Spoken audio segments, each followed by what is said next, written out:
जय हिंद, जय Bharat. Welcome to defence agency. आज का जो हमारा टॉपिक है वो है लीडरशिप एंड पर्सनैलिटी डेवलपमेंट। ठीक है, फिर से पूरा टाइटल हमने लिख दिया है इसमें, human resource development leadership plus personality development. ठीक है, इसमें बहुत ही ज़्यादा टॉपिक है, लंबा होने वाला है लेक्चर। ठीक है, तो आप इसको अच्छे से पढ़िएगा क्योंकि अब एग्ज़ाम सीज़न आने वाला है।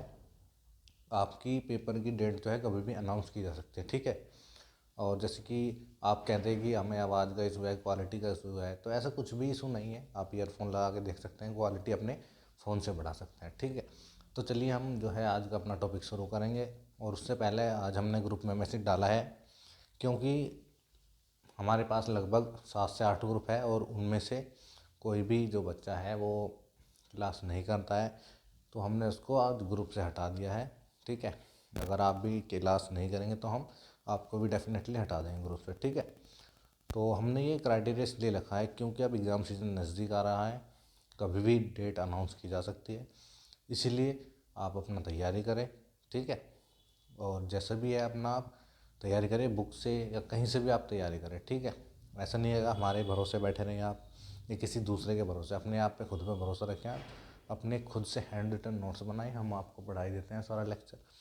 और लेक्चर आज बहुत ही बड़ा होने वाला है क्योंकि इसमें बहुत सारी चीज़ें आपकी क्लियर कराई जाएगी। ठीक है, क्योंकि ये पूरा सेशन चल रहा है हमारा।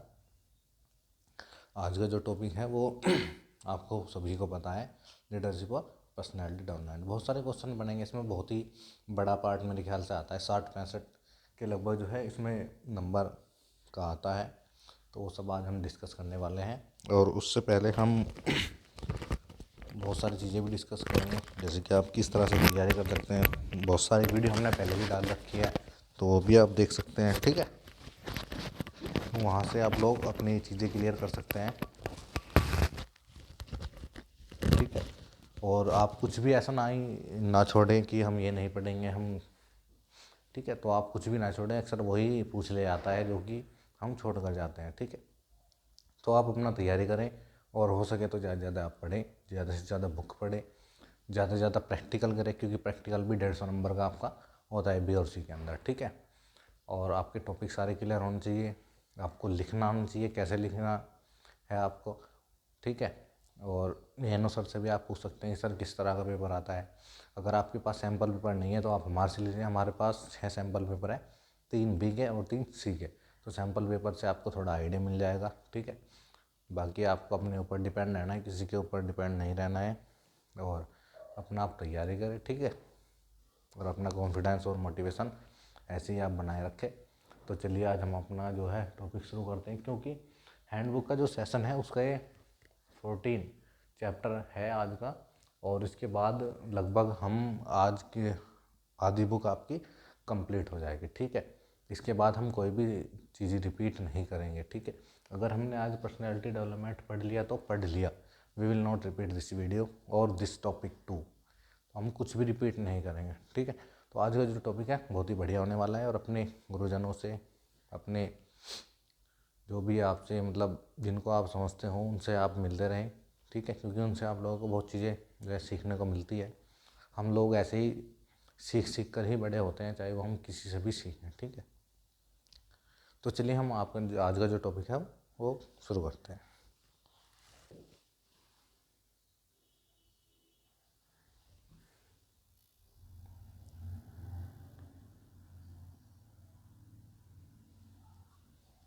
तो दोस्तों एक बार आप सब लोग बताएं कि क्वालिटी कैसी आ रही है, क्वालिटी में कोई इशू तो नहीं है।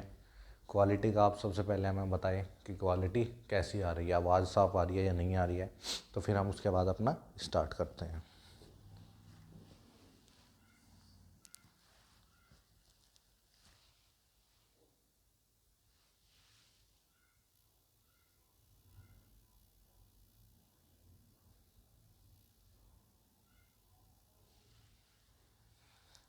तो दोस्तों जल्दी से आप बताइए कि हमारी आवाज़ आपको सही आ रही है, क्वालिटी का कोई इशू तो नहीं है। आप 3 डॉट पे जाके यूट्यूब के अंदर 720 पे आप क्वालिटी अपनी सिलेक्ट कर सकते हैं। उसके बाद हम अपना टॉपिक जो है स्टार्ट करते हैं। तो चलिए हम आज का जो है टॉपिक अपना स्टार्ट करते हैं। जय हिंद दोस्तों। आज हम जो चैप्टर पढ़ने वाले हैं वो है चैप्टर 14। तो आज हम चैप्टर 14 की बात करेंगे और जो चैप्टर 14 है उसका नाम है human resource and development. Human resource and development. तो इस चैप्टर का नाम हैंडबुक में दिया हुआ है ह्यूमन रिसोर्स एंड डेवलपमेंट, लेकिन मैं मानता हूँ कि ये chapter leadership plus personality development से जुड़ा हुआ है। मतलब जो आज के टाइम में जो पार्ट आता है लीडरशिप का और पर्सनैलिटी डेवलपमेंट का, वो वाला पार्ट इस चैप्टर में दिया हुआ है। तो मैंने यहाँ पर उसे इजी करने के लिए यहाँ लिख दिया है लीडरशिप और पर्सनैलिटी डेवलपमेंट। तो ये आप मत समझना कि ये दो चैप्टर हैं, ह्यूमन रिसोर्स डेवलपमेंट और लीडरशिप प्लस पर्सनैलिटी डेवलपमेंट, ये एक ही चैप्टर है। इसी को मैंने इजी करने के लिए इसका नाम लिख दिया है लीडरशिप एंड पर्सनैलिटी डेवलपमेंट। आपके पेपर में चाहे सी सर्टिफिकेट हो चाहे बी सर्टिफिकेट हो, जो ये वाला पार्ट आएगा वो लीडरशिप और पर्सनैलिटी डेवलपमेंट के नाम से ही आएगा। तो आज हम इसे शुरू करेंगे। आज हम इस वाली वीडियो में, इस सेशन में केवल एक ही चैप्टर करेंगे, क्योंकि ये सबसे बड़ा चैप्टर है एनसीसी का और सबसे मोस्ट इम्पोर्टेंट चैप्टर भी है। तो आज हम इसे कंप्लीट करेंगे। तो मैं आपको शुरू से ही पढ़ाऊंगा इस चैप्टर को। तो आज भी हम हैंडबुक से ही पढ़ेंगे, हैंडबुक से ही इस चैप्टर को कंप्लीट करेंगे। तो सबसे पहले हम देखेंगे, सबसे पहले इसमें बता हुआ है, मैं आपको हैंडबुक के फर्स्ट पेज से नहीं पढ़ाऊंगा, मैं इसमें अपने हिसाब से पढ़ाऊंगा आपको कि जैसा आपको पता होना चाहिए। तो सबसे पहले हम पढ़ेंगे इसमें नागरिक वैसे नेशनल इंटीग्रेशन में आता है, लेकिन हैंडबुक के अंदर इसे नागरिक को इसी चैप्टर में दिया हुआ है। तो हम आज इसी चैप्टर में पढ़ेंगे नागरिक, सिटीजन। तो सबसे पहले आपको नागरिक की परिभाषा पता होनी चाहिए। तो नागरिक की परिभाषा आप ऐसे समझिए, वह व्यक्ति जिसे किसी राष्ट्र द्वारा कुछ अधिकार प्राप्त हो, वह उस राष्ट्र में अपनी निष्ठा रखता हो। तो नागरिक कहते हैं, बुक में भी ऐसे ही दिया हुआ है कि नागरिक उस व्यक्ति को कहा जाता है जो राष्ट्र के प्रति अपनी भक्ति रखता है तथा उसे कुछ सामाजिक व राजनीतिक अधिकार प्राप्त होते हैं।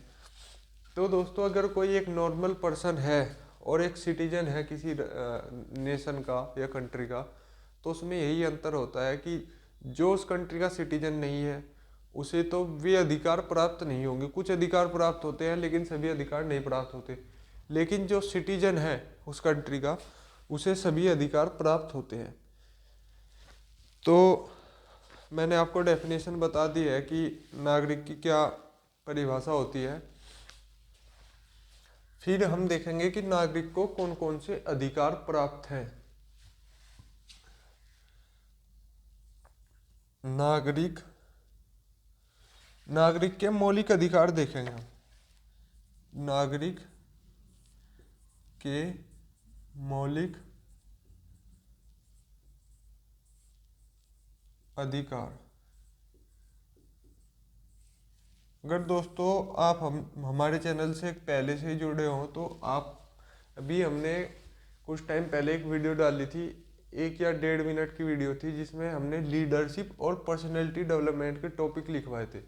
काफ़ी सारे टॉपिक थे इसमें, 30 to 40 टॉपिक। तो उन सभी टॉपिक्स को भी आज हम इसी वीडियो के अंदर कवर करेंगे। तो जितने भी ये टॉपिक थे उन्हें सभी को देखेंगे। सभी टॉपिक मोस्ट इम्पोर्टेंट टॉपिक है और इसी चैप्टर से भी रिलेटेड है। तो सबसे पहले हम नागरिक के मौलिक अधिकार देख लेते हैं। फर्स्ट है समानता का अधिकार।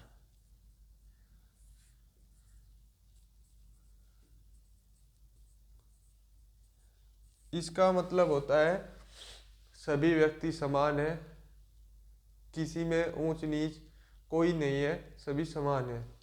उसके अनुसार, हमारे संविधान के अनुसार, हमारे राष्ट्र के अनुसार सभी व्यक्ति समान है। नंबर 2 आता है स्वतंत्रता का अधिकार। सभी व्यक्ति को स्वतंत्रता है, यानी कि freedom of right of freedom. तो ये स्वतंत्रता का अधिकार है। नंबर 3 है शिक्षा व संस्कृति का अधिकार। दोस्तों, जो ये अधिकार मैं लिखवा रहा हूँ, इनकी सीक्वेंस ऊपर नीचे हो सकती है, लेकिन इनकी एक फिक्स सीक्वेंस होती है। तो अगर आपके फिक्स नहीं याद हो रही है तो आप कैसे भी इन्हें लिख सकते हो, किसी भी सीक्वेंस में। नंबर 4 आता है शोषण के विरुद्ध अधिकार। नंबर 5 है धार्मिक स्वतंत्रता का अधिकार। और नंबर 6 है संवैधानिक उपचारों का अधिकार। सभी ये बाकी 5 अधिकार तो समझ लेते हैं, लेकिन जो लास्ट वाला अधिकार है इसे समझने में काफ़ी परेशानी होती है।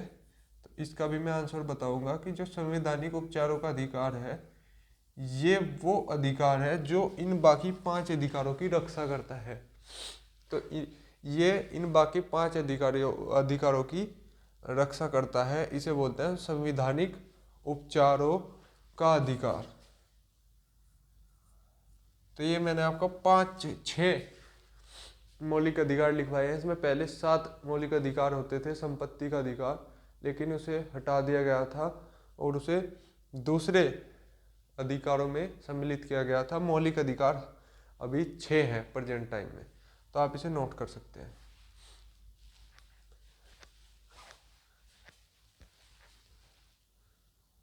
तो दोस्तों, आप इसे नोट करिए, जो मैंने आपको नागरिक के 5 अधिकार बताए हैं, मौलिक अधिकार, आप इसे पढ़ सकते हैं। अब आगे देखते हैं क्या चीज आती है। एक है इसमें कि नागरिकता किसे कहते हैं और आदर्श नागरिक के गुण। तो मैं अभी पहले आपको आदर्श नागरिक के गुण बताऊंगा। आदर्श नागरिक के दोस्तों मैं आपको 10 गुण बताऊंगा। इसमें 13 गुण दिए हुए हैं। आदर्श नागरिक के गुण।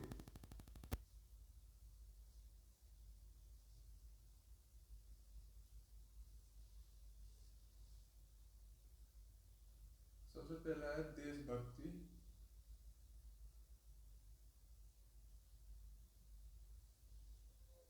दूसरा है बुद्धि।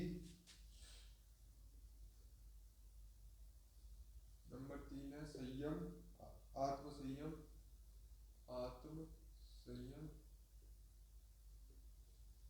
नंबर 4 है जागरूकता।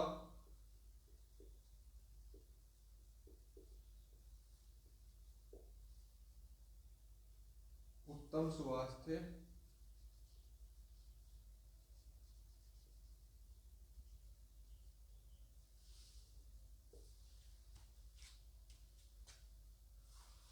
मत का उचित प्रयोग।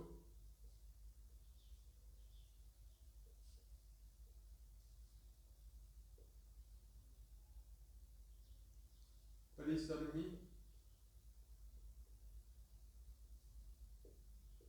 दलबंदी से दूर।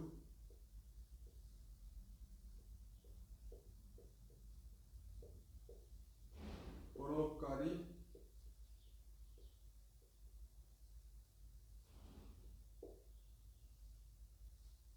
निस्वार्थ।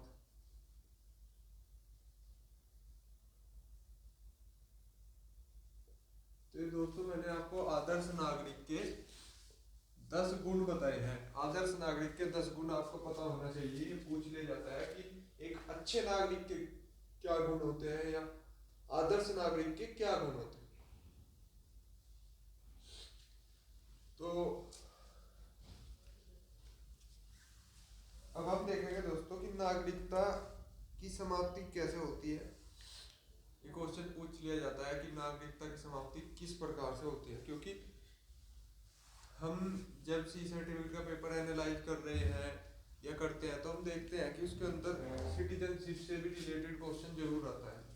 सिटीजन से या सिटीजनशिप से रिलेटेड क्वेश्चन जरूर आता है। तो आप नोट कर सकते हैं, ये है नागरिक की डेफिनेशन, ये है नागरिक के मौलिक अधिकार और ये है आदर्श नागरिक के गुण या अच्छे नागरिक के गुण। इन्हें ऐसे लिख सकते हैं, अच्छे नागरिक के गुण।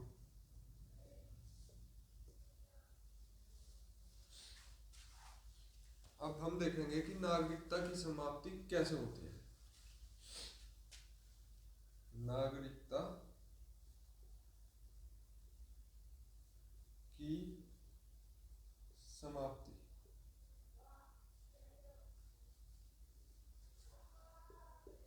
तो हम देखेंगे नागरिकता की समाप्ति कैसे होती है।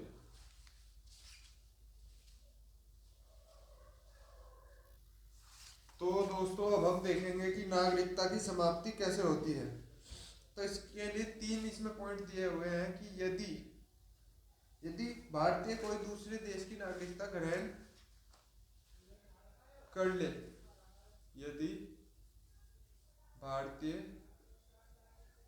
किसी दूसरे देश की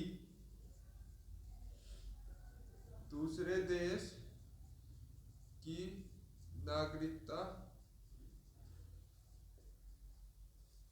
ग्रहण कर ले,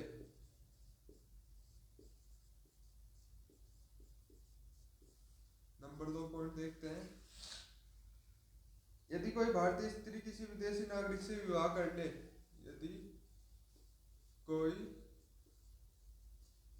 भारतीय स्त्री किसी विदेशी नागरिक से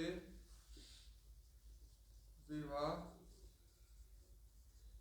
कर ले। नंबर 3 पॉइंट है,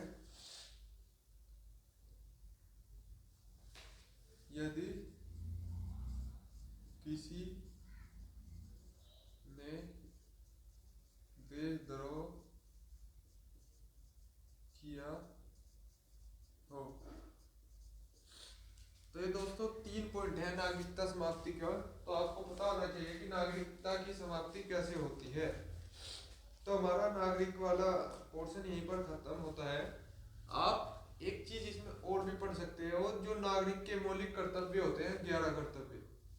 अगर कहीं लिखने के लिए आता है, वैसे तो काफी रेयर पूछा जाता है कि नागरिक के मौलिक कर्तव्य, लेकिन मौलिक अधिकार काफी बार पूछा गया है। तो मौलिक अधिकार तो आप बिल्कुल अच्छे से याद रखिए, 5। अब हम आगे देखेंगे इसमें। दोस्तों हमारा चैनल आपके लिए डेली क्लास करा रहा है, लेकिन हमें अच्छा रिस्पॉन्स नहीं मिल रहा है क्योंकि क्लास अभी हर बच्चा नहीं देख पा रहा है। हम हर ग्रुप में लिंक प्रोवाइड कराते हैं जितने हमारे पास व्हाट्सएप ग्रुप है, लेकिन जब भी काफी कैडेट्स क्लास में नहीं आते हैं और सभी को पता है कि एग्जाम आने वाला है सी सर्टिफिकेट का, इसलिए हमने एक नई क्लास स्टार्ट की थी। क्योंकि दोस्तों हमारे पास पहले से भी सीरीज पड़ी हुई है 2, जिसमें हमने एनसीसी का सिलेबस कंप्लीट करा हुआ है, लेकिन अभी एग्जाम आने वाला है तो हमने सोचा कि एक नया सेशन लाया जाए जो हैंडबुक से रिलेटेड हो। तो हम इसलिए क्लास करा रहे हैं, लेकिन अच्छा रिस्पॉन्स नहीं मिल रहा है। इससे आपको काफ़ी नुकसान है क्योंकि अब एग्जाम आने वाला है। जिसने प्रिपरेशन स्टार्ट नहीं की है तो उसे काफ़ी दिक्कत हो सकती है। अब हम देखेंगे दोस्तों लीडरशिप।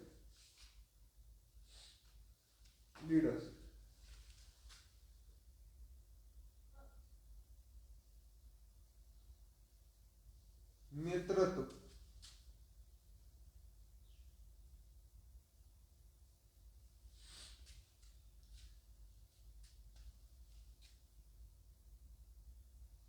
तो नेतृत्व की परिभाषा इसमें बताई है कि कमांडर की वह क्षमता होती है जो किसी सैनिक टुकड़ी को उसके उद्देश्य से प्राप्ति करने हेतु उसे मार्गदर्शन करती है या उसका नेतृत्व करती है। तो नेतृत्व इसे बोला जाता है। अब इसमें आता है कि नेतृत्व के प्रकार। तो नेतृत्व 3 प्रकार का होता है। नेतृत्व 3 प्रकार का होता है।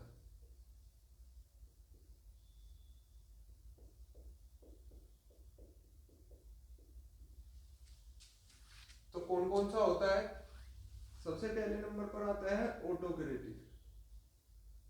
ऑटोक्रेटिक।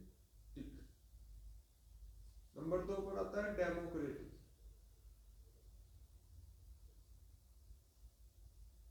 नंबर 3 पर आता है लेसी फेयर।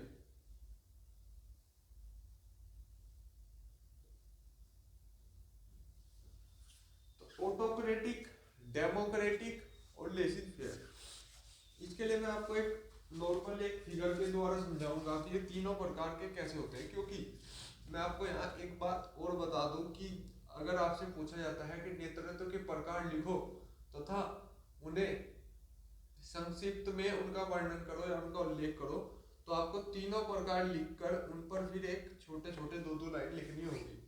तो आप उन्हें कैसे लिख सकते हो? अगर आपको इसके बारे में पता है practically, then you can write. तो मैं आपको बताता हूं। जैसे ये एक है कमांडर और ये इसकी है टीम, 1 2 3, ये 6 बंदे हैं इसकी टीम में। तो ये कमांडर है। आप इसे किसी सैनिक टुकड़ी मान सकते हो या कोई गेम की टीम मान सकते हो। अगर ऑटोक्रेटिक लीडरशिप की हम बात करें, पहले नंबर ऑटोक्रेटिक की, तो ऑटोक्रेटिक में ऐसा होता है कि जो लीडर होता है, जैसे ये लीडर है, जिसे हम लीडर लिखते हैं, लीडर। तो जो टीम के फैसले होंगे या जो टीम को ऑर्डर दिए जाएंगे वो पूर्णतः लीडर द्वारा ही दिए जाएंगे। मतलब वहां पर इनका सहयोग नहीं लिया जाएगा। ये बाकी जो टीम मेंबर है, टीम मेंबर्स है, इनका सहयोग नहीं लिया जाएगा। अगर कोई फैसला होना है, जैसे किसी जगह पहुंचने के लिए 2 रास्ते हैं और उनका चुनाव होना है, तो इसमें चुनाव टीम मेंबर्स नहीं करेंगे। लीडर फैसला देगा कि हमें ए रास्ते से जाना है, बी रास्ते से जाना है। इसे हम बोलते हैं ऑटोक्रेटिक। ऑटोक्रेटिक का मतलब है जिसमें सभी प्रकार के नेतृत्व या जिसे बोलते हैं हम डिसीजन की पावर पूरी लीडर्स के हाथ में होती है, उसे हम बोलते हैं ऑटोक्रेटिक। अब हम देखेंगे डेमोक्रेटिक। डेमोक्रेटिक का ऐसे होता है कि अगर जैसे ये लीडर है और ये टीम है हमारी, और अगर किसी निर्णय को लेना है या कोई भी फैसला लेना है, तो लीडर अपने टीम से भी डिस्कस करेगा उसे, या टीम का सजेशन होगा उसमें। तो सभी लीडर प्लस टीम मिलाकर जो उसका लास्ट में कंक्लूजन निकलेगा, वही अंतिम फैसला होगा, उसे बोलते हैं डेमोक्रेटिक। डेमोक्रेटिक जैसे हमारी कंट्री में डेमोक्रेटिक है, तो गणराज्य बोलते हैं इसे, डेमोक्रेटिक कंट्री। तो उसमें कैसा होता है कि हमारे देश के जो नेता है वे जनता द्वारा चुने जाते हैं, तो उसमें सभी जनता का फैसला होता है कि ये लीडर चुना जाएगा, तो उसे हम बोलते हैं डेमोक्रेटिक। आप इसे छोटे टीम पर भी देख सकते हो और बड़ी कंट्री पर भी। और लास्ट में आता है लेसिज फेयर। लेसिज फेयर इन दोनों से अलग है। लेसिज फेयर में जो कमांडर होता है उसका नहीं माना जाता। कमांडर केवल एक, आप कह सकते हो, फॉर्मेलिटी के लिए होता है उसमें। बाकी जो सभी फैसले होते हैं टीम द्वारा किए जाते हैं, तो उसे हम बोलते हैं लेसिज फेयर। अब हम देखेंगे इसमें कि नेता के क्या गुण होने चाहिए। लीडरशिप ट्रेट जिसे बोलते हैं, लीडरशिप ट्रेट। तो मैं आपको 10 लीडरशिप ट्रेट बताऊंगा, नेता के गुण, नेतृत्व के गुण या नेतृत्व के लक्षण। तो मैं आपको 10 लीडरशिप ट्रेट बताऊंगा।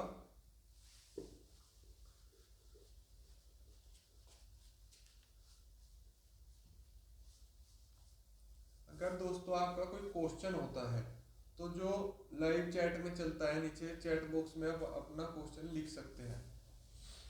मैंने आपको डेमोक्रेटिक, ऑटोक्रेटिक और लेसी फेयर तीनों बता दिए हैं। अगर इसमें आपका कोई डाउट है तो आप लाइव चैट में लिख सकते हैं, हम आपका जो भी डाउट सोल्व कर देंगे। अब हम देखते हैं इसमें लीडरशिप ट्रेट्स क्या होती है। लीडरशिप ट्रेट्स उसे हम देखेंगे। 10 बताऊंगा मैं आपको लीडरशिप ट्रेट्स, या जिसे बोलते हैं हम नेता के गुण या नेतृत्व के गुण। नेतृत्व के गुण तो हम लिखेंगे सबसे पहला है अच्छा आचरण।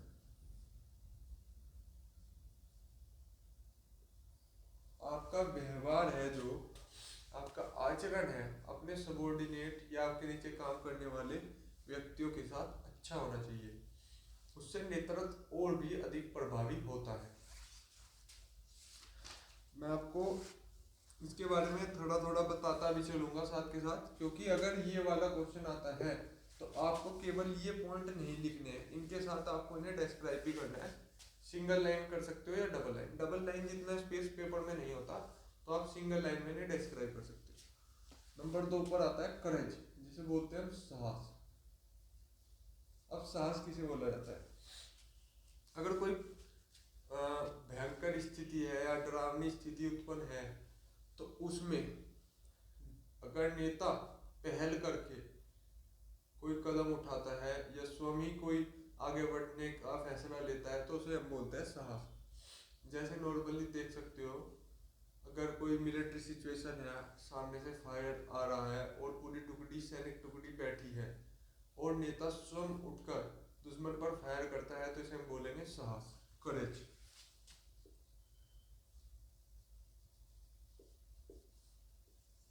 नंबर 3 पर है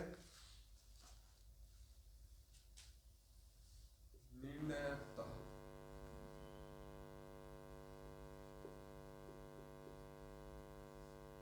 आपके अंदर निर्णय लेने की क्षमता भी होनी चाहिए। नंबर 4 है सहनशीलता, जिसे हम बोलते हैं एंड्योरेंस।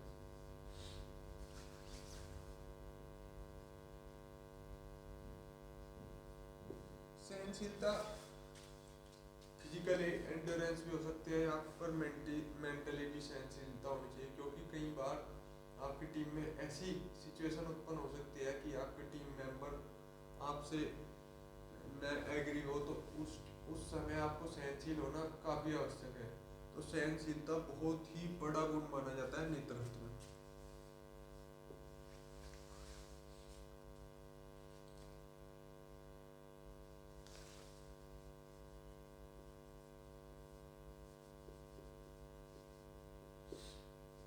आपके अंदर सत्यवादिता भी होनी चाहिए। जो भी हम फैसले कर रहे हैं वो सच के आधार पर किए जाएं, या सिचुएशन कुछ ऐसी सिचुएशन है जहां आपको अपने सबॉर्डिनेट को सच बताना चाहिए, सच से अवगत कराना चाहिए, ताकि आगे भी सिचुएशन संभाली जा सके। तो ये मैंने आपको 5 पॉइंट बताए हैं, अभी मैं 5 पॉइंट और भी बताऊंगा इसमें।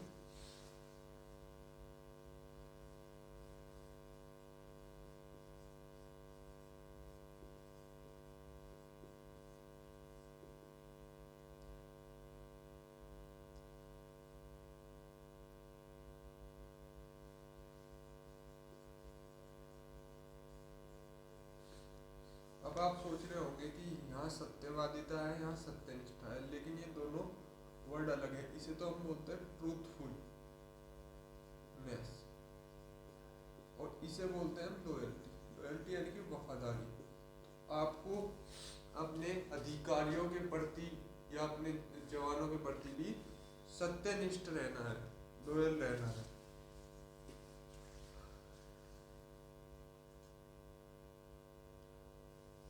आपके अंदर स्वार्थ नहीं होना चाहिए, अस्वार्थता होनी चाहिए, यानी कि अनसेल्फिशनेस। उत्साह होना चाहिए, इंथुजियाज्म। और 10 है लास्ट में न्याय। अगर कहीं पर न्याय लेने वाली बात आती है तो आप एक सच्चा न्याय कर सके, इसलिए आपके अंदर एक न्याय का भी गुण होना चाहिए। तो मैंने आपको नेतृत्व के 10 गुण बताए। लीडरशिप ट्रेट्स, काफी बार ये क्वेश्चन एक बुनियादी क्वेश्चन है, लीडरशिप से अधिकतर पूछा जाता है, तो आपको इस क्वेश्चन के बारे में पता होना चाहिए, लीडरशिप ट्रेट्स के बारे में। तो लीडरशिप के मैंने आपको प्रकार बताए हैं, विद आपको प्रैक्टिकली भी समझाया है फिगर के साथ, ऑटोक्रेटिक, डेमोक्रेटिक, लेसी फेयर। और नेतृत्व के मैंने आपको गुण भी बताए।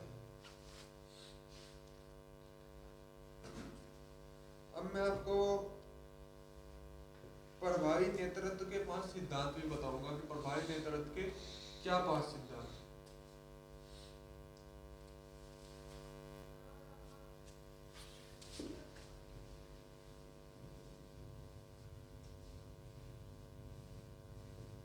तो अब हम देखेंगे प्रभावी नेतृत्व के सिद्धांत। 5 सिद्धांत बताऊंगा आपको मैं प्रभावी नेतृत्व के।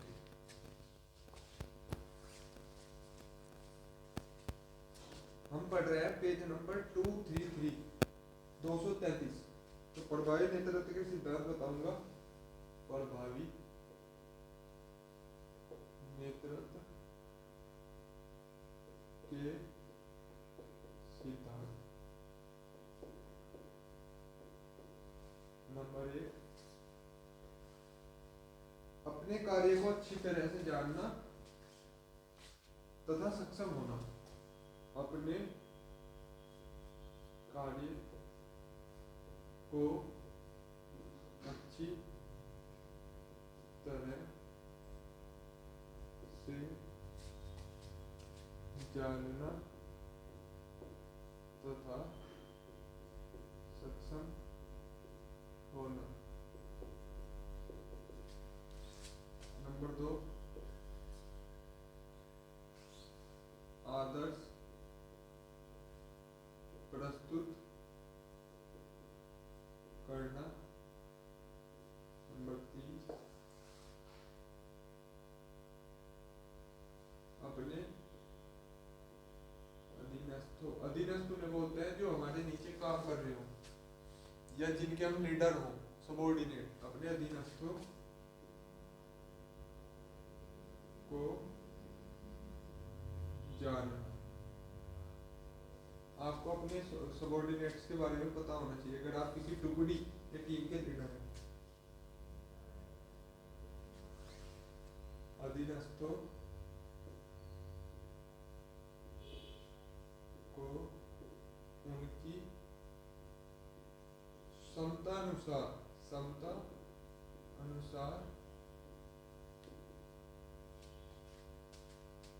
कार्य देना। नंबर 5 पॉइंट देखेंगे।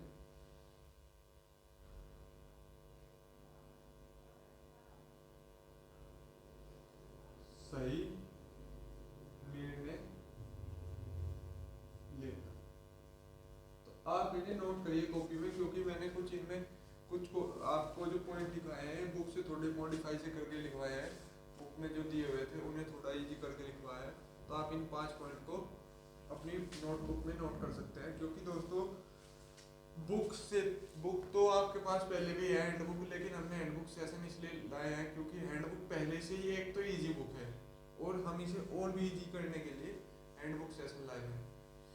और मुझे ऐसा लगता है कि जो मार्केट में जितनी भी अवेलेबल बुक है सभी में सबसे इजी बुक हैंडबुक ही है, जिसमें सिलेबस को एक फौजी तरतीब द्वारा लिखा गया है। तो आप इस बुक को और भी इजी करने के लिए और प्रैक्टिकल बनाने के लिए हम आपको इस सेशन से कराते हैं। तो हमारा यहाँ पर नेतृत्व तो खत्म होता है हैंडबुक से। अब हमें पढ़ना है इसमें प्रशासन के सिद्धांत। प्रशासन के सिद्धांत एक सी सर्टिफिकेट में पूछा हुआ क्वेश्चन है, प्रीवियस ईयर क्वेश्चन है प्रशासन के सिद्धांत। तो ये भी मैं आपको बताऊंगा कि प्रशासन के क्या क्या सिद्धांत होते हैं।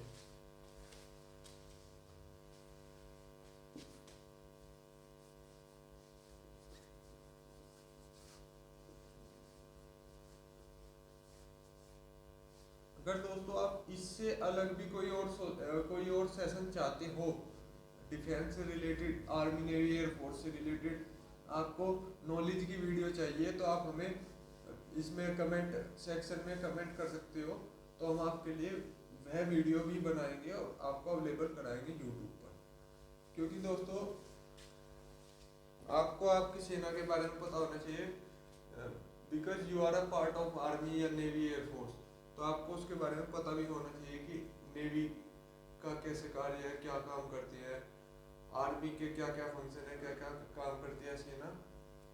तो आपको उनके बारे में नॉलेज होनी चाहिए। आपको सबसे पहले तो एनसीसी के बारे में ही नॉलेज होनी चाहिए। तो हमने एनसीसी के पहले भी सेशन डाले हुए हैं, दी एनसीसी चैप्टर है, आप उसे देख सकते हो, काफ़ी अच्छा है। उस सेशन में भी एनसीसी के बारे में बताया गया है। तो अब हम देखेंगे प्रशासन के सिद्धांत।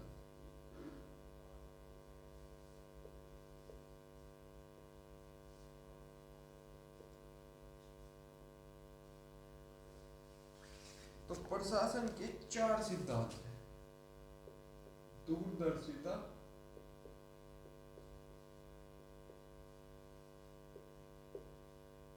मितव्ययता,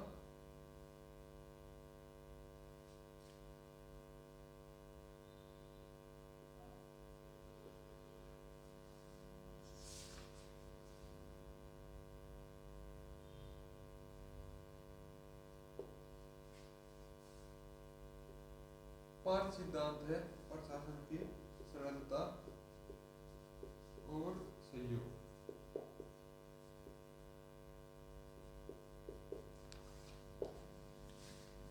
दूरदर्शी भी होना पड़ेगा आपको अगर you are a part of administration. Midway बोलते हैं इकोनॉमी। लचक है, सरलता है, सरलता बोलते हैं इजी, इजी होना या कोई चीज। सिंप्लिसिटी बोलते हैं, सहयोग बोलते हैं, कोऑपरेशन, कोऑपरेशन को सहयोग बोलते हैं। तो प्रशासन के 5 सिद्धांत हैं। वेरी वेरी इंपॉर्टेंट है दोस्तों, वेरी इंपॉर्टेंट।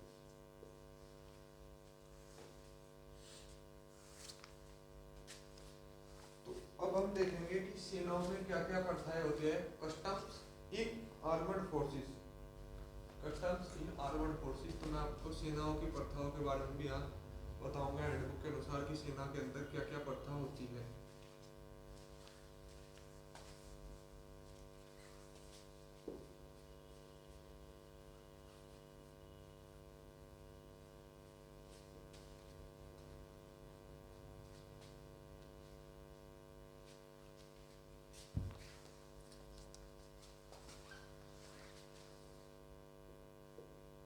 सेनाओं की प्रथा, तो क्या क्या प्रथाएं हैं सेना में। सबसे पहला है सैल्यूट देना, सैल्यूट देना। नंबर 2 होता है राष्ट्रीय ध्वज को सैल्यूट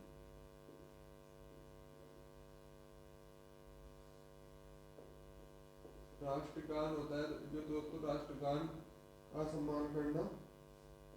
अलंकरण व मेडल पहनना, अलंकरण व मेडल देना भी और पहनना भी। नंबर 5 पर आता है रण सम्मान,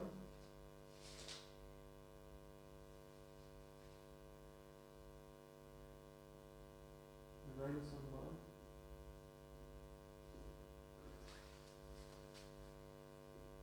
और फिर आता है ध्वज या कलर, जिसे हम रेजिमेंटल कलर या पलटन का कलर होता है, जो मतलब बटालियन का तोषण लेकर चलना। तो ये सब सेना की प्रथाएं हैं, ये सभी सेना की प्रथाएं हैं। तो हमारा अब इसमें से मैं आपको कुछ डेफिनेशन लिखवाऊंगा। अब मैं आपको डेफिनेशन वाला हमारा सेशन चलेगा 20 में, तो तो अभी मैं आपको डेफिनेशन लिखवाऊंगा, काफ़ी सारी डेफिनेशन लिखवाऊंगा, 10-15 डेफिनेशन लिखवाऊंगा जो आती है। मैं अभी आपको कुछ बता देता हूँ, जैसे डिसीजन मेकिंग है, टाइम मैनेजमेंट है, या फिर एथिक्स है, मोरालिटी है। इन सभी की डेफिनेशन मैं अभी आपको लिखवाऊंगा, सभी डेफिनेशन। तो जो हमने छोटी वीडियो बनाई थी 2-3 मिनट की, उसमें मैंने आपको यहाँ से यहाँ तक पूरा टॉपिक लिखवाए थे कि ये टॉपिक आने वाले हैं या ये टॉपिक आते हैं लीडरशिप पर्सनैलिटी डेवलपमेंट में। तो उन्हीं सभी डेफिनेशंस को आज मैं आपको लिखवाऊंगा एक एक करके। तो डेफिनेशन दोस्तों मैं आपको बताना चाहता हूँ कि डेफिनेशन का ऐसा होता है कि वैसे तो हमें एनसीसी के पेपर में सभी क्वेश्चंस को पॉइंट वाइज लिखना चाहिए, जैसे मैंने यहाँ पॉइंट लिखा है 1 2 3 4 5 करके, तो हमें पॉइंट वाइज लिखना चाहिए। लेकिन डेफिनेशन को हम पॉइंट वाइज नहीं लिख सकते हैं। काफ़ी डेफिनेशन होते हैं जिन्हें हम पॉइंट वाइज लिख देते हैं, सिंप्लीफाई करके उन्हें हम पॉइंट वाइज लिख सकते हैं, लेकिन अधिकतर को नहीं लिख सकते। तो आप डेफिनेशन में ऐसा करें कि डेफिनेशन को एक मतलब सही ढंग से लिखें, उसमें कम से कम वर्ड यूज हो और बिल्कुल सही वर्ड इस्तेमाल हो। तो डेफिनेशन आपको काफ़ी अच्छे से लिखनी चाहिए। तो छोटी डेफिनेशन होनी चाहिए और इफेक्टिव डेफिनेशन भी हो, ऐसी डेफिनेशन लिखनी चाहिए। बाकी अभी आप सभी क्वेश्चंस को पॉइंट वाइज ही आंसर करने की कोशिश करें।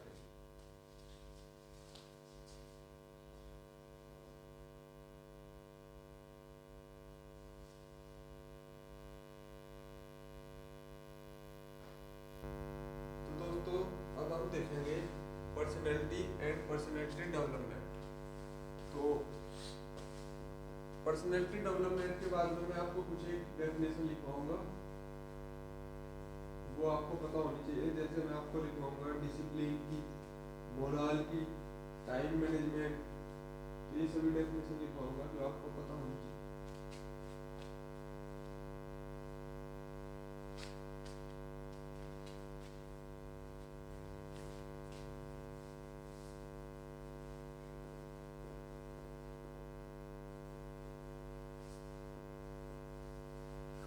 तो दोस्तों जैसे हमने हमारा टॉपिक है, मैं आपको बता दूं कि लीडरशिप हमने कंप्लीट कर लिया है अपना।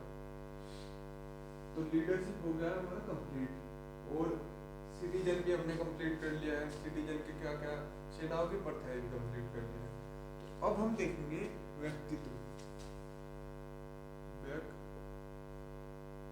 व्यक्तित्व की काफी छोटी सी डेफिनेशन है कि किसी व्यक्ति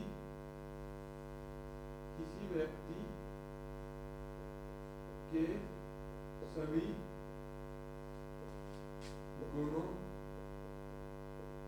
का संगठित रूप व्यक्तित्व कहलाता है। तो ये है व्यक्तित्व की परिभाषा। अब व्यक्तित्व का विकास हम पढ़ेंगे, व्यक्तित्व पर्सनैलिटी डेवलपमेंट, व्यक्तित्व का विकास, इसे हम बोलते हैं पर्सनैलिटी डेवलपमेंट।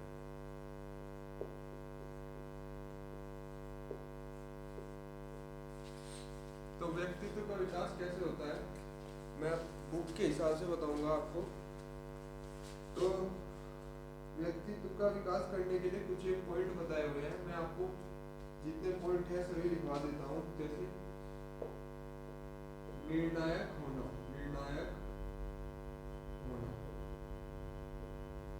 नंबर 2 प्रतिरूपण करना। प्रतिरूपण करना ऐसा होता है कि अपनी जो वीकनेस है, अपनी कमियां हैं, शॉर्ट कमिंग्स है, या अपनी जो आपकी स्ट्रॉन्ग पॉइंट्स है उन्हें निकालना, ये इसे हम बोलते हैं मिररिंग करना।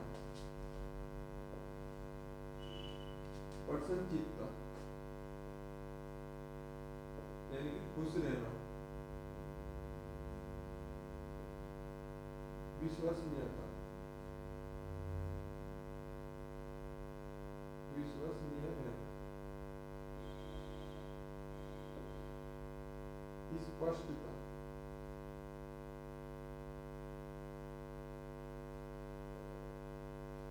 दृढ़ विश्वास,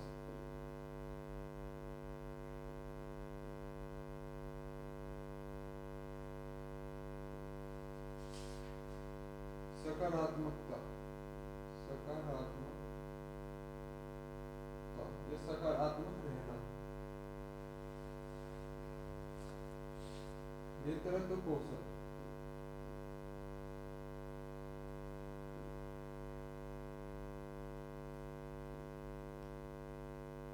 संवाद कौशल यानी कम्युनिकेशन स्किल, इसे बोलते हैं कम्युनिकेशन स्किल, कम्युनिकेशन स्किल। और नंबर 10 पर है शारीरिक क्षमता, शारीरिक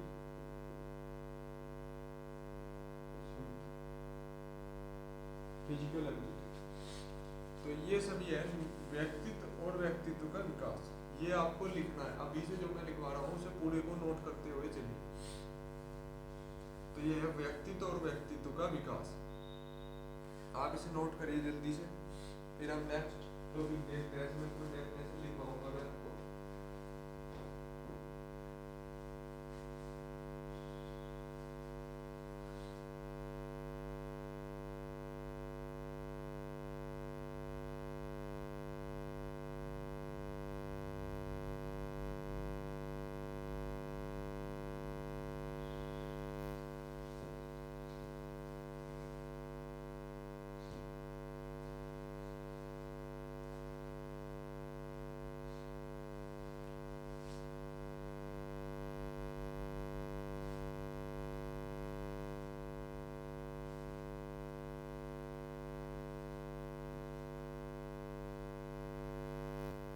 दोस्तों अब हम देखेंगे अनुशासन के डेफिनेशन, यानी कि डेफिनेशन ऑफ डिसिप्लिन। तो अनुशासन की डेफिनेशन मैं आपको लिखवाऊंगा।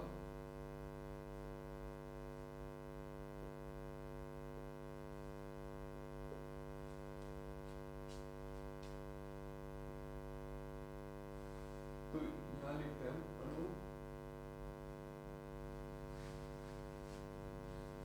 अनुशासन का अर्थ है,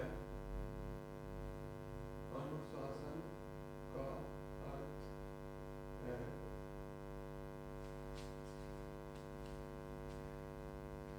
किसी संस्था या सैनिक संगठन, किसी संस्था या सैनिक संगठन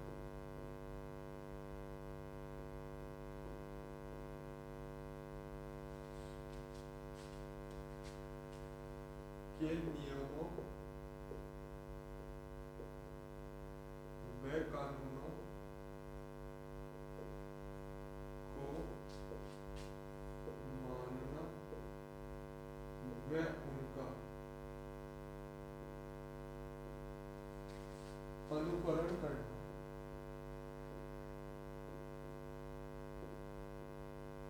तो ये हो गई अनुशासन की डेफिनेशन। अब अनुशासन के प्रकार होते हैं दो प्रकार होते हैं। एक तो होता है व्यक्तिगत अनुशासन और दूसरा होता है सामूहिक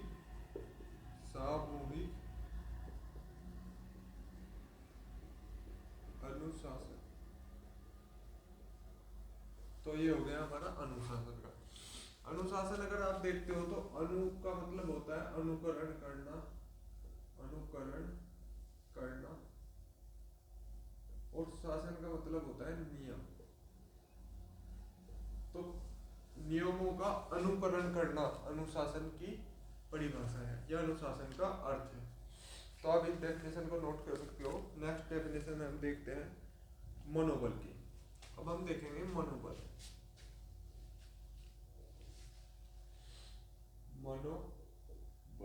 मोराल बोलते हैं इसे हम, मोराल।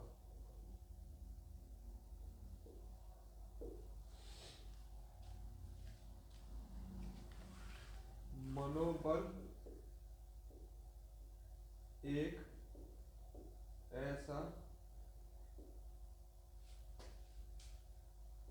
नैतिक गुण है जो कि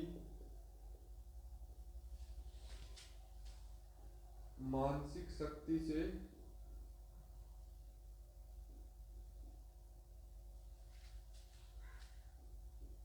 उत्पन्न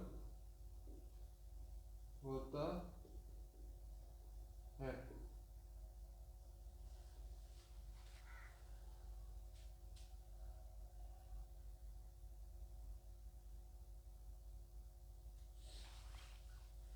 और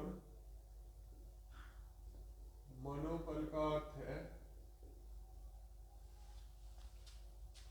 मनोबल का अर्थ है कि जो आपका उद्देश्य होता है या लक्ष्य होता है कि विभिन्न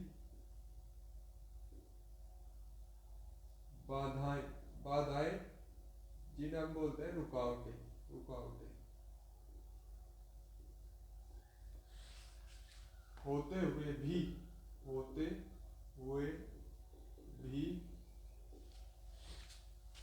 अपने लक्ष्य को प्राप्त करने की अंतिम इच्छा रखना। तो मनोबल का अर्थ है, मनोबल एक ऐसा नैतिक गुण है जो मानसिक शक्ति से उत्पन्न होता है। और मनोबल का अर्थ है, यहां से मनोबल की असली डेफिनेशन स्टार्ट होती है कि विभिन्न बाधाएं रुकावटें होते हुए भी अपने लक्ष्य को प्राप्त करने की अंतिम इच्छा को मनोबल कहते हैं। मनोबल कहते हैं।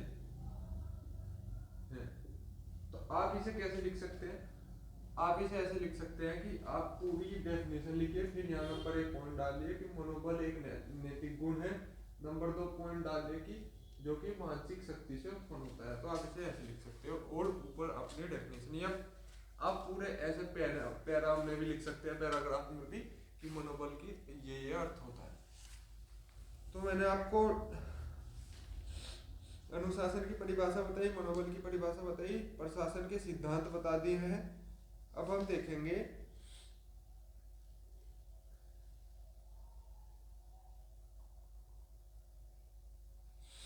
अब हम बाकी डेफिनेशंस भी अभी देखेंगे, आप इसे पूरी नोट कर सकते हैं। बाकी डेफिनेशंस को भी अभी कवर करते हैं।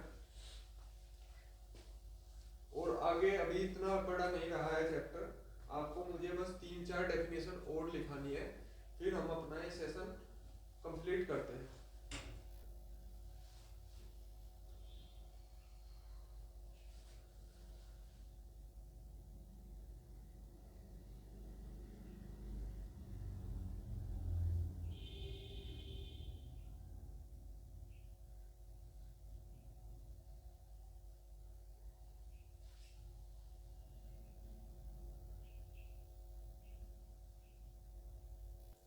तो दोस्तों, अगर आपने ये वाली डेफिनेशन दोनों लिख ली हो तो मैं अभी नहीं रीड करता हूँ और बाकी डेफिनेशन आपको बताता हूँ, लिखवाता हूँ।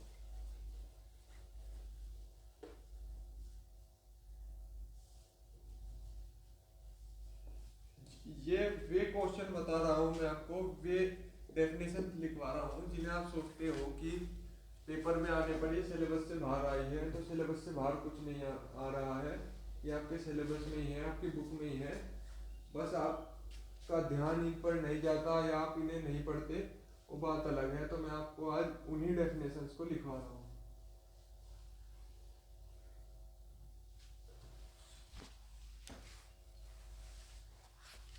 तो मैं अब डेफिनेशन स्टार्ट करता हूँ। पहली डेफिनेशन हम लिखेंगे आत्मज्ञान, सेल्फ अवेयरनेस। आत्मज्ञान इंग्लिश में बोलते हैं सेल्फ अवेयरनेस।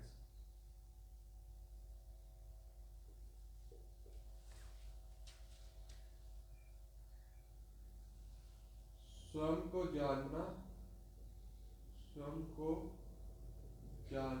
जानना,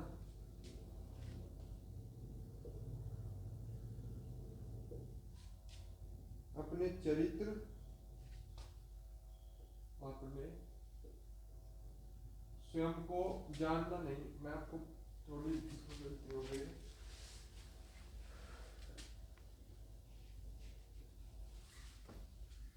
स्वयं को अपने चरित्र को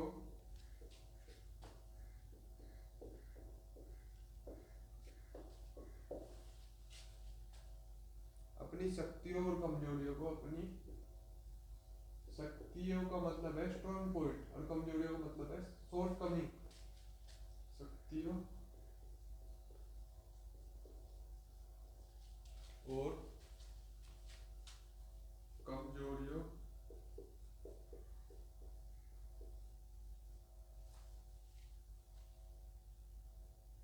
इच्छाओं, पसंद या नापसंद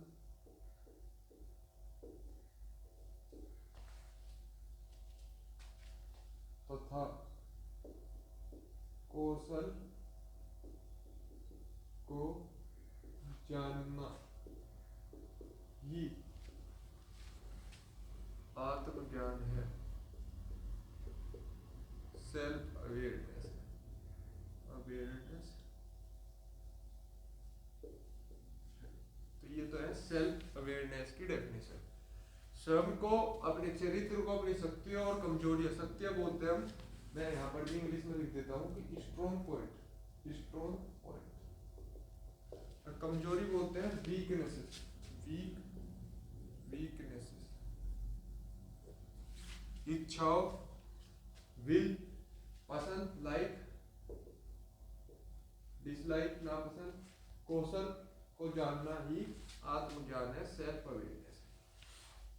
इसके बाद में हम देखते हैं कि तार्किक सोच किसे कहते हैं, यानी कि क्रिटिकल थिंकिंग। ये तो नंबर 1 डेफिनेशन है, नंबर 2 है तार्किक सोच, क्रिटिकल थिंकिंग।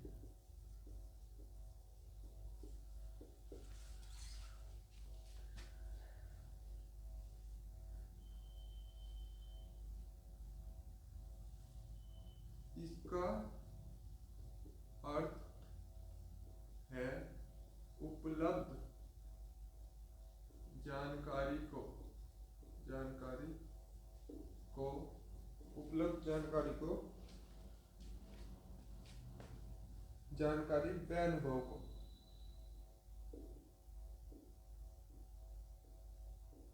अनुभव को, एक उद्देश्यपूर्ण तरीके से विश्लेषण को, एक उद्देश्यपूर्ण तरीके से विश्लेषण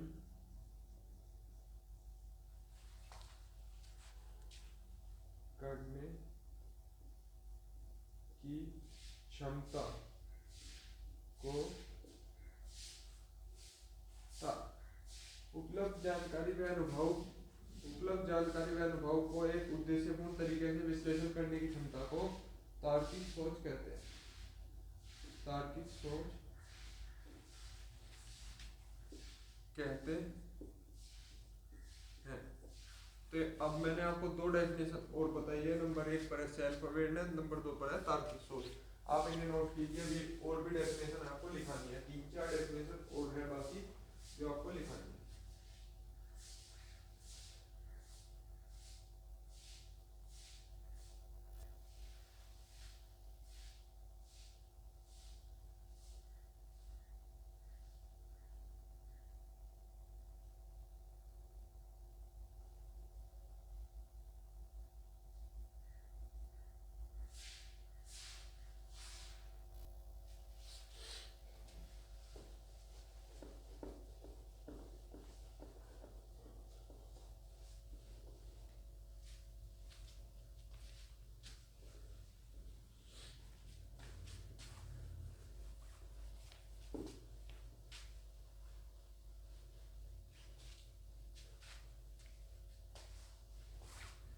अब हम देखेंगे दोस्तों क्रिएटिव थिंकिंग, रचनात्मक सोच की डेफिनेशन। रचनात्मक सोच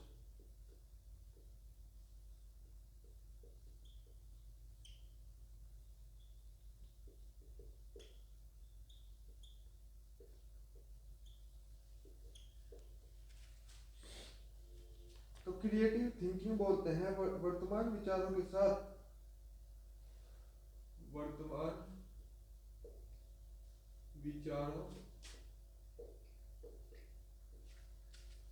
साथ नए विचारों का समायोजन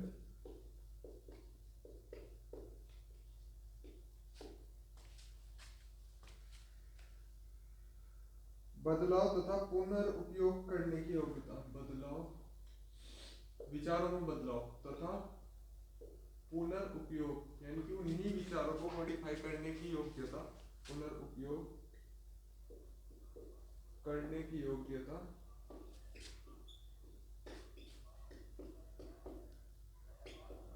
को रचनात्मक सोच कहते हैं।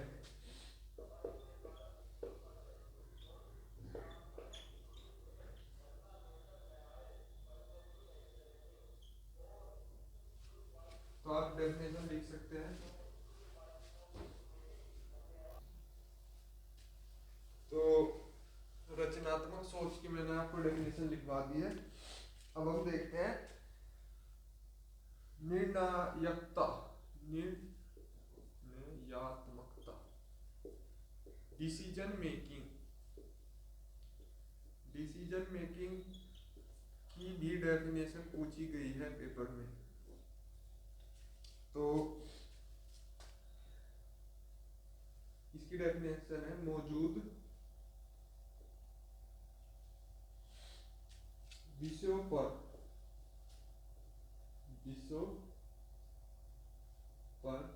उपलब्ध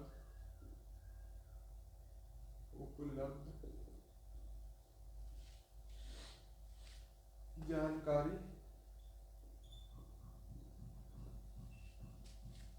के आधार पर उपलब्ध विभिन्न विकल्पों में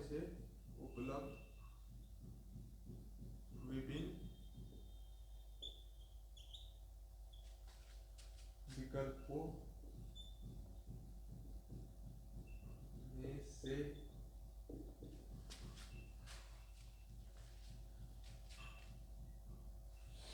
प्रत्येक विकल्प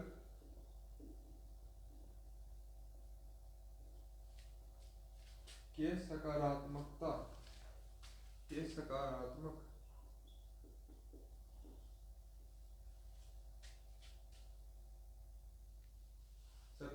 एवं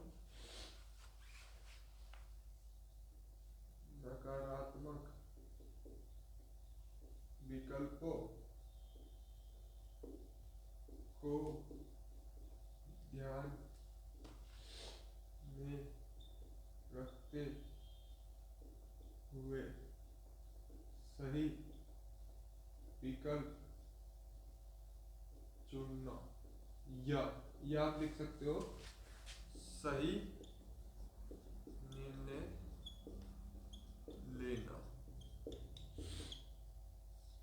को ही हम क्या बोलते हैं, निर्णायकता यानी कि डिसीजन मेकिंग। तो ये मैंने आपको अब डिसीजन मेकिंग की डेफिनेशन लिखवा दी है। आपने अगर क्रिएटिव थिंकिंग की डेफिनेशन लिख ली हो तो हम एक दो डेफिनेशन और भी लिखेंगे इसमें।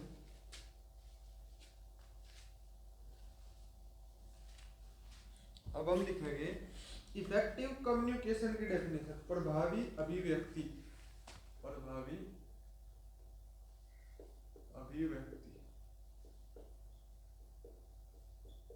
इसे हम बोलते हैं इफेक्टिव कम्युनिकेशन।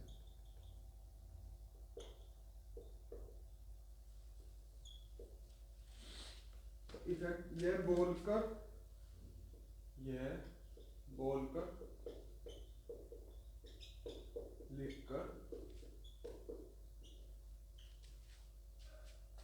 अथवा इशारों में शारीरिक गतिविधियों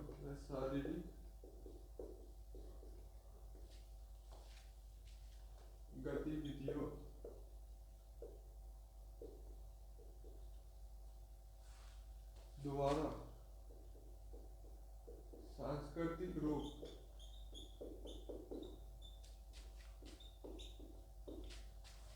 से स्वीकार्य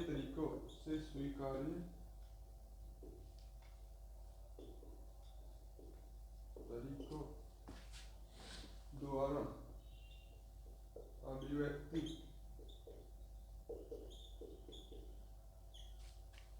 का कौशल है।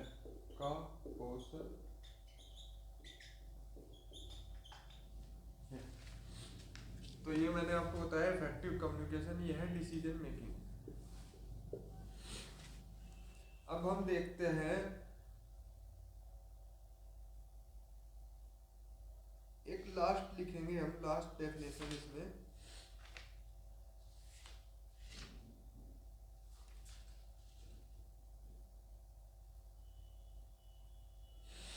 दो डेफिनेशन और लिखनी है, एक हमें लिखनी है मोटिवेशन की और एक लिखनी है हमें टाइम मैनेजमेंट की। दो डेफिनेशन हम और भी लिखेंगे इसमें, आप पहले से नोट कीजिए। टाइम मैनेजमेंट की लिखेंगे लास्ट में और लिखेंगे एक मोटिवेशन की डेफिनेशन।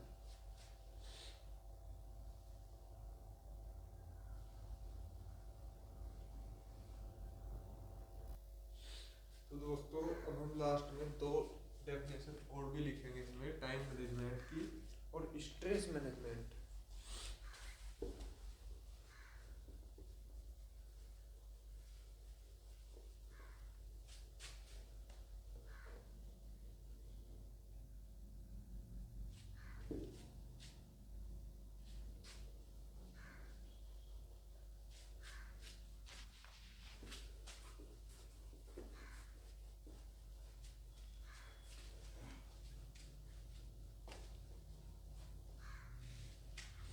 अब हम देखेंगे टाइम मैनेजमेंट और स्ट्रेस मैनेजमेंट। तो सबसे पहले हम देखेंगे तनाव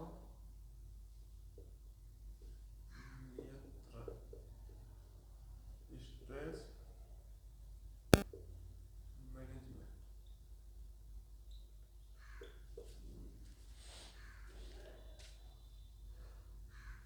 हमारे जीवन में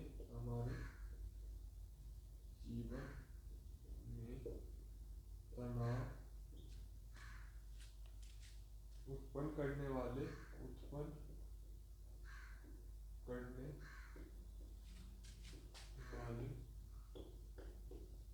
कारकों को जानना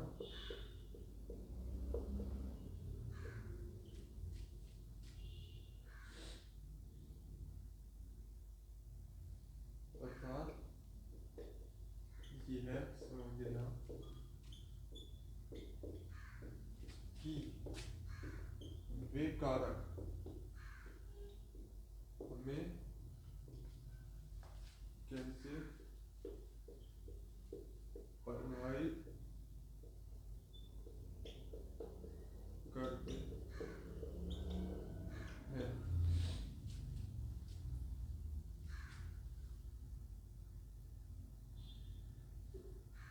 जिससे तनाव नियंत्रण रहे। ऐसे तरीके अपनाना ही तनाव नियंत्रण है, स्ट्रेस मैनेजमेंट है। अब हम देखेंगे टाइम मैनेजमेंट, यानी कि समय प्रबंधन, जिसे हम बोलते हैं टाइम मैनेजमेंट।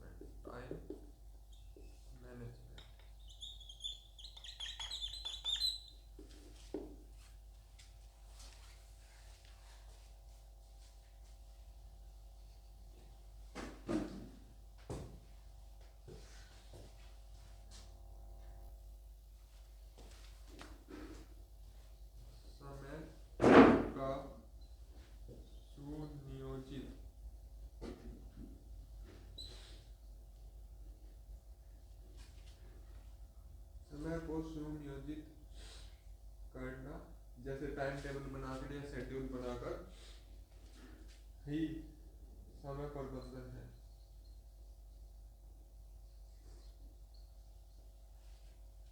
ये सब डेफिनेशन है कि समय प्रबंधन क्या है। अब समय प्रबंधन करने के 5 तरीके मैं आपको बताऊंगा कि टाइम मैनेजमेंट के 5 मेथड क्या होते हैं। तो मैं अभी लिखवा देता हूँ आपको कि टाइम मैनेजमेंट के 5 मेथड। अगर आपने तनाव नियंत्रण लिख दिया हो तो मैं इसे रीच करता हूँ, क्योंकि पेपर में ऐसा भी क्वेश्चन था कि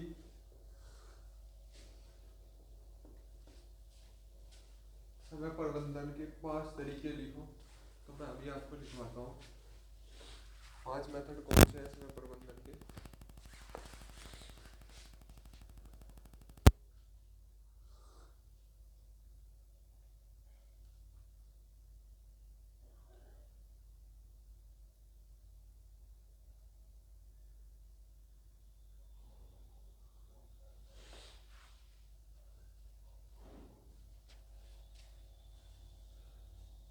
समय प्रबंधन के 5 तरीके। नंबर 1, समय की दैनिकी रखिए। समय की दैनिकी बोलते हैं लॉग, यानी कि डिटेल रखें। दैनिक या साप्ताहिक योजनाएं बनाएं। नंबर 3 है अपने कार्यों को व्यवस्थित करें।